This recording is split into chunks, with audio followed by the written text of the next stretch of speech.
Hi everybody, welcome back to my channel. So if you don't already know me, then my name is Susanna. I am a mummy from Yorkshire. I have 6 children aged from 14 all the way down to 9 months, and I recently started YouTube about 3 weeks ago. I am enjoying YouTube and I've met some lovely people while I've been on YouTube. My normal videos would be like vlogs, shopping hauls, them type of videos really, but I also wanted the part of my channel to be about subjects that are probably quite taboo and quite sometimes people don't want to speak about because they're quite embarrassed, etc. So today's video is going to be a video about about bullying. It's taken me quite a while actually to try and get around to doing this video because it's something that's quite, I don't know, it's a very personal subject, quite a touchy subject to be honest. So that is what today's video is going to be about. Like I said, if you don't want to carry on watching this video, then that's absolutely fine. I will just give you what jargon at the end about subscribing and thumbs up and all that type of jazz. But yeah, let's just crack on with today's video. I won't make it too long, but I just wanted to tell you my story. It's been something that a lot of people have asked me about on Instagram.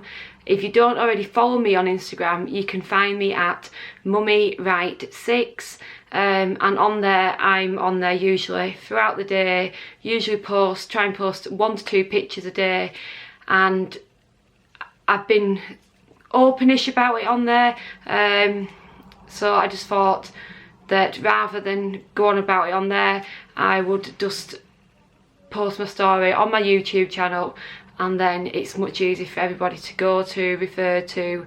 They can add comments down below, so if you've got any comments at all after this video, please feel free to hit them down below. Like I said, if this is your first video that you've come to me with, then all my videos aren't going to be like this. A lot of them are really upbeat and really just, you know, fun, shopping haul-y kind of like weekendy kind of videos. Anyway, let's just crack on with it. So my bullying experiences started probably from being about the age of 10. I was brought up in a very strict background. I went to a church school which wasn't really a massive school. It was like probably quite small compared to what schools are now. But I think we had about 22 maybe in a class, so I think the class size is a lot bigger nowadays. And I think I grew up in a bubble in that primary school. I had lovely friends that I knew that lived all around the streets by me, and at primary school I never had an issue with bullying at all. Backtracking from my story of bullying wise was that when I was really little, when I was about 1, I got really bad asthma, and it got so bad that I nearly died twice with it. On the second time that it got to a point where they didn't think I was going to pull through, they ended up giving me quite a lot of steroids to try and keep me going. I had oxygen tents and all sorts of things. I was in hospital, in and out of hospital the whole time. I think for the first 3-4 years of my life, I spent every Christmas in hospital with really bad asthma. It just used to affect me really badly. And I don't think anyone ever thought I would actually grow out of it. So the whole time while I was at primary school, I used to have nebulizers at lunchtime, just so that I had enough of the Ventolin, I think it's called, that went into your system. So my mum used to have to come to school and have to put mask on and that ventilator thing on while I was at school. But at the same time, because I was taking steroids, it automatically made my weight increase. So I found that it wasn't like I was like eating loads, because I was being pumped with steroids basically just to keep me going, that it increased my weight. So I ended up putting on quite a lot of weight while I was at primary school. So the last couple of years of being at primary school, I did gain a lot of weight. So by the time it got to going to secondary school, which I lived in a town at the time, so there was a choice of 2 schools that you had to pass exams for, and then just one main big secondary school. And to be honest, this big secondary school didn't have such a great reputation for bullying, abuse, you know, kids that weren't really bothered about being there to learn. They were more there to get up to mischief, etc. So I'd always kept in this lovely bubble at primary school of really nice kids that I'd been to school with. Nobody said anything about my weight, no one ever mentioned it. But when I left to go to secondary school, I was big. I was very big. I think I would have been probably about size 14 probably, and at the time I was like just coming up to 11 because I have an August birthday. So when I left primary school, I hadn't just turned 11 then. So when I went to secondary school, I remember the first day, you know, you're all excited, you've got this uniform, you've been out and got your bag and everything. I remember walking with some friends that I had from primary school, and we'd all decided that, you know, because obviously you do the whole thing of walking up to school together and stuff. And I think it was after like the first day that I realised that the rest of the whole time that I was going to be at school was going to be absolute hell, and that it was going to be somewhere that I absolutely hated. So up until then, I absolutely loved school, and I used to just love everything about it. And then after that, it went downhill. I absolutely hated it. I hated going. I didn't want to be there. It was just one of the places that it was just awful, basically. I hated it. And it's one of those things that it's like really hard to talk about, because I think unless you've actually been through it and you've experienced it, then you don't understand. Right, I'm back now and I've cleared myself and I'm back to carry on with this video. Right, basically I will just, yeah, I think until you've actually experienced it, you do not know how it feels and what it is like. And I was made to feel that I was just disgusting, that I shouldn't be there, that I was just not worthy of anything, of being there. I'll give you some examples. Basically, because I was overweight and I was fat, I was floating between a 14, 16, probably up to about a size 18 by the time I left secondary school at 16. At the age of 16, I probably was about a size 16, 18, something like that. They used to say and it would be anyone, wouldn't be like a particular person, it would just be basically anyone. Anyone who hadn't gone to primary school with me would say the disgusting stuff. So it would be like, oh look, earthquake, the floor's gonna start moving, or they'd throw something at me. I remember once getting spat at school. I remember it once snowing, and it snowed quite heavy, and I remember someone just saying, oh, let's, you know, like, you can aim really good because you're so big and stuff, and getting hit by this snowball and having this massive big red mark on the side of my face, and then just trying to go home and try and get upstairs to my bedroom before anyone would see. It was just awful. It was just constant, like, mental, horrible stuff that some people would say. I remember going on holiday, and so it kind of like, as I got to, like, older, you start realising that people can be really, really horrible. So I remember going on holiday one year, I think it was like one of those Haven caravan places, and me and my sister were going to walk down to where, like, they had the amusements and stuff, and she was always, like, really slim when we were younger and growing up, and I always seemed like I was always really, really huge. And there was a boy and a girl, and as we were just walking past, so we didn't say out to them or anything, and they just shouted as loud as they could, so like everybody else could hear around. They were shouted, "Oi, Big Bertha, what are you doing here? You should be in sea," because it was like really close to coast.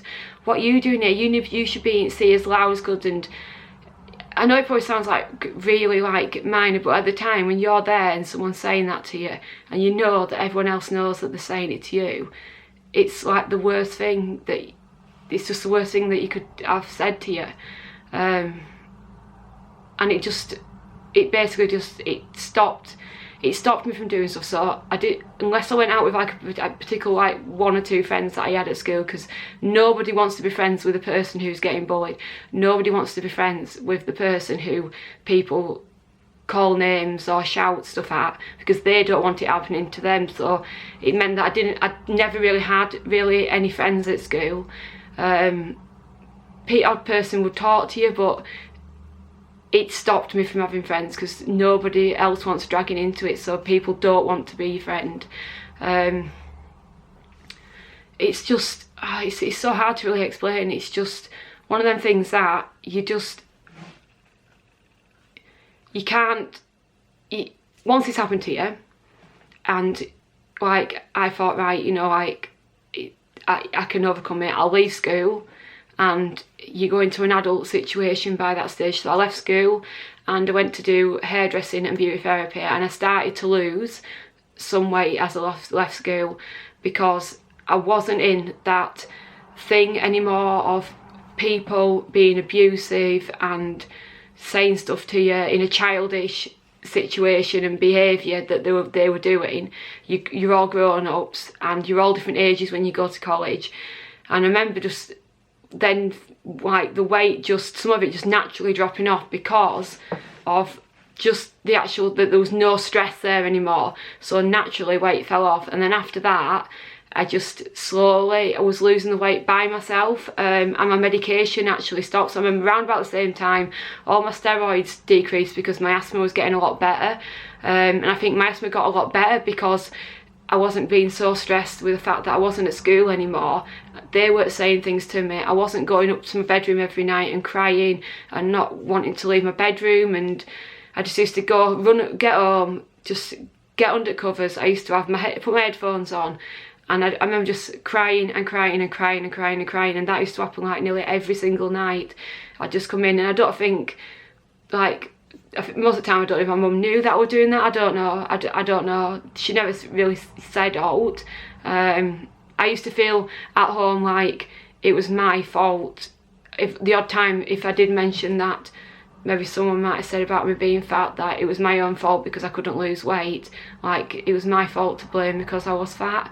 But mentally, it's completely just scarred me for up until now. I'm like 37 now, and it started when I was about 10. So for like the last like 27 years, I feel like it never leaves you. It's always there. So it makes you paranoid if you're out in a big area and you hear someone like laughing or giggling. Still to this day now, I automatically think, are they laughing at me? Is it me that they get they're giggling about? Was it me that there was like giggling when we walked past? Because it makes you so paranoid. It makes you paranoid that someone is just automatically going to be looking at you, and it's you that they're aiming it at. And most of the time it's probably not. It's made you so paranoid that you can't kind of like leave it anymore. But yeah, I naturally started losing the weight, and then I did, like, obviously did more exercise and stuff like that. But it never somehow leaves you. It stays with you all the time. You feel like you're okay and you're going along and you're absolutely fine, and then you can do something in your life and instantly it like comes back at you. And sometimes when something really bad is going on, it comes back like 10 times harder than it like normally would do. Especially like after having children, I found that it can affect me like really bad. I instantly go back into that mode of what I was like when I was back at primary school. So it's instantly, are people judging me? Are people judging me because I've piled a load of weight on and then I'm struggling to get it back off again? Are people judging me? It's like instantly everyone's judging me. She's laughing at me, she's looking at me, not wanting to be out into like public things, hating going to parties, absolutely dreading if I get like an invite to go somewhere, because I feel like they're instantly going to judge because I'm like a stone and a half bigger than what I was before I had like my last child. So all that type of stuff just goes through your head, and it makes you just so paranoid about the fact that you're this person that sticks out like a sore thumb when you haven't done anything wrong. You didn't do anything to those people that bullied you. They're the people that should be shamed. They're the people that should be thinking, why did I do that to somebody? Why does somebody now, like 27 years on, still feel and get upset about something that I did. I actually see people that were part of that, because I still live very local to the area that I went to secondary school, and I see these people and I don't know what goes through their head, to be honest. I don't know what they think, or if they just think that it doesn't make any difference now because we're grown-ups, that it was just something that happened in school and it doesn't make any difference now. But I know for me it does, and there's no way that I would ever feel like I could forgive any of those people for the horrible stuff they said, the fact that I used to go home and cry every night.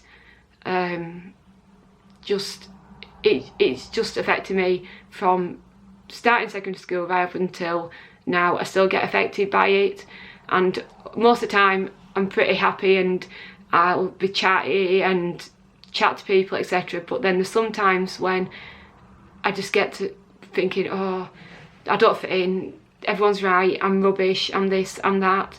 And I just wanted to be really honest in this video and just basically say that, you know, I know with people, once I've spoken with people, that you don't have to feel embarrassed about it. I mean, I'll be honest, and I'll be saying, like, you don't have to feel embarrassed about the fact that it happened to you. It took me a really long time before I could actually tell people that I didn't go to school with that it happened, that I actually got bullied. So it's taken like at least 20 years to tell anybody else who didn't know me as a child that I got bullied, that I used to be really overweight, because I just instantly thought that they would judge me, that it was embarrassing, that they might laugh at me. And I met a lovely mummy that's at the primary school that I'm at now, and I remember, I think she was like one of the first people that I told that it had happened, and I just remember talking to her. I remember feeling absolutely relieved that I'd actually told her. I mean, my husband had known like right from the start, because I remember telling him like shortly after we met. But apart from that, not really telling other people that it happened, being way too embarrassed to tell people that I'd got bullied as a kid. But I just wanted to make this video just basically just to show that, you know, sometimes people can be happy and they can post videos on the YouTube channel, they can be on their Instagram. I mean, I'm on there and I can be smiling away and I can be happy, but also you've got this kind of like this thing, it's almost like it's like a secret inside that eats away at you sometimes and makes you feel sad and makes you feel paranoid. And it's okay that you can talk about it and talk to other people about it, and if you have a bit of a cry, then, you know, sometimes that's good just to be able to let some of it out and know that you're stronger and you can deal with it. And hopefully, from all I can take out of it from is that from it happening to me is I can feel like I can deal with it with my kids. So if ever it was ever to happen to any of my kids, I feel like I would have like the most understanding of it, that I would understand what they were going through, I would understand to be able to help them, and also friends or etc. that were going through something like that, that hopefully I'd be able to help them, advise them, support them, because back then I didn't have any of that. I didn't have anyone that helped me. I had to deal with it all by myself, and I think that's why probably I still get upset about it, because nobody wanted to know. I felt like it was all my fault, like it was just my fault. I was fat, I ate too much, that's just it, that's how it is. You've got to expect to get bullied if you're fat, and that's just how life is, and it's not acceptable, and it shouldn't be like that. And that is basically that I just wanted to like get over on this video, that it's not acceptable to be bullied, and it's not your fault, and you shouldn't feel embarrassed, and you shouldn't feel like you can't talk about it, because it's something that I feel like since I've been talking about it to an odd person and I've been open about it on my Instagram page, that it relieves some. It kind of like, it almost like makes like a part of me inside feel a bit better that I actually talk about it than bottling it all up for like the last 20 odd years. So that is just basically what I just wanted to go through on this YouTube video. It was meant to be a short one. Like, again, I always say that on my videos that it's going to be a short one, and it's now kind of like rambled on a little bit. But obviously I hope you won't have enjoyed this video. I hope it's been some usage to somebody. Even if this video only helps one person, then it'll be one person that hopefully feels better about themselves, hopefully doesn't feel like it's their fault. No matter what you've been bullied for, it's not your fault. You haven't caused it. It's just some person that can't deal with their own stuff that's going on in their life and has to upset somebody else. And like I said before, if you want to leave any comments down below, then please feel free to leave some comments down below. If you just want to leave a little note or something and you don't have to basically say what it's about, I'm more than happy to email you back, etc., and talk about stuff. I'm more than happy to do that. Like I said, you can also reach me on my Instagram page where you can private message me. I am so confidential, wouldn't mention anything, and I've been more than happy to answer any questions that anyone has about the subject and about just about things that I'd gone through. If you haven't already subscribed, then please be sure to subscribe to my channel. I would love you to stick around. I will be doing a shopping haul after this one, something to lighten up the mood of this video, because this is a bit of a downer video. I feel like it is, but I feel like it needs to be on here, and I feel like I needed to do a more personal video about me, not just always shopping hauls or what's in my bag or what's this or what's that. I feel like maybe you need to know a little bit more about me so that you can get to know me and just have that little time, that little personal bit about me on my channel. And that is it. I'm going to leave it at that now, and I will catch you all again later in another video, hopefully. So don't forget to hit that subscribe button and stick around for more videos. I'll see you all again. Bye.